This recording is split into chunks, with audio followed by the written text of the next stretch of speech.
Australia کی city Sydney کے علاقے لیورپول کے المدینہ مسجد میں عاشقان رسول کی دینی تحریک دعوت اسلامی کے تحت عظیم الشان سنت و برے اجتماع کا انعقاد کیا گیا، جس میں بزنس کمیونٹی مختلف شعبات سے وابستہ اسلامی بھائیوں سمیت مقامی عاشقان رسول کی شرکت ہوئی، جبکہ تلاوت قرآن پاک و کلام شریف پڑھنے کے بعد رکن شورا مولانا حاجی عبدالحبیب اتاری نے سنت و بھرا بیان کرتے ہوئے عظمت و شان مصطفیٰ کے واقعات بتائے اور شرکائے اجتماع کو قبر و آخرت کی تیاری کرنے کا ذہن دیتے ہوئے کہا، نبی پاک نے خود اپنا مقام بیان فرمایا کہ قیامت کے دن میرا یہ مرتبہ ہوگا، مگر اللہ اکبر، رب کی بارگاہ میں آپ بھی آنسو بہا رہے ہیں، آپ بھی اللہ کے شکر گزار بندے بن رہے ہیں، تو بتائیے مجھے اور آپ کو پھر اللہ کی بارگاہ میں کیسے عبادت کرنی ہے، ہمیں اپنی آخرت کی فکر کیسے کرنی ہے۔ مگر آج ہمارا حال کیا ہے؟ بڑی تعداد میں آج یوتھ آئی ہے، بہت اچھی تعداد میں آج ینگسٹر آئے ہیں، لیکن پرابلم یہ ہے کہ جب ہم ینگ ہوتے ہیں تو شیطان حملے بھی بہت کرتا ہے، نفس و شیطان وار بھی بہت کرتا ہے، اور جناب جی چاہتا ہے کہ دنیا کی لگژری میں لائف گزاریں۔ ینگسٹر کہتا ہے جناب ابھی تو مزے کرنے کے دن ہیں، ابھی تو انجوائے کے دن ہیں،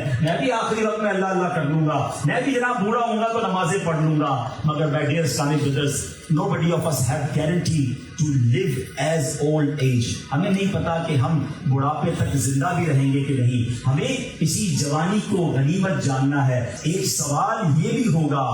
کہ جناب جوانی کیسے گزاری۔ دوران بیان رکن شورا نے ہفتہ وار سنت برے اجتماع میں شریک ہونے، جامعۃ المدینہ میں خود بھی داخلہ لینے اور اپنے بچوں کو بھی داخل کروانے سمیت فیضان آن لائن اکیڈمی کے تحت ہونے والے کورسز میں شرکت کرنے کے ساتھ ساتھ دعوت اسلامی کے دیگر دینی کاموں میں حصہ لینے کا ذہن دیا اور حرام کمائی سے بچتے ہوئے رزق حلال کمانے کی ترغیب بھی دلائی۔ ہمیں حرام کے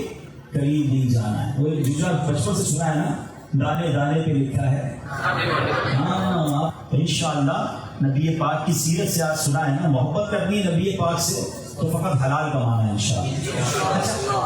سنت برے اجتماع کے اختتام پر صلاۃ و سلام پڑھا گیا، جبکہ اسی مقام پر عاشقان رسول کے ساتھ دینی کاموں میں بہتری لانے سمیت دیگر امور پر رہنمائی کا سلسلہ بھی ہوا۔ سنت برے اجتماع کے بعد جاتے ہوئے رکن شورا کی اسلامی بھائیوں سے ملاقات کا سلسلہ بھی رہا۔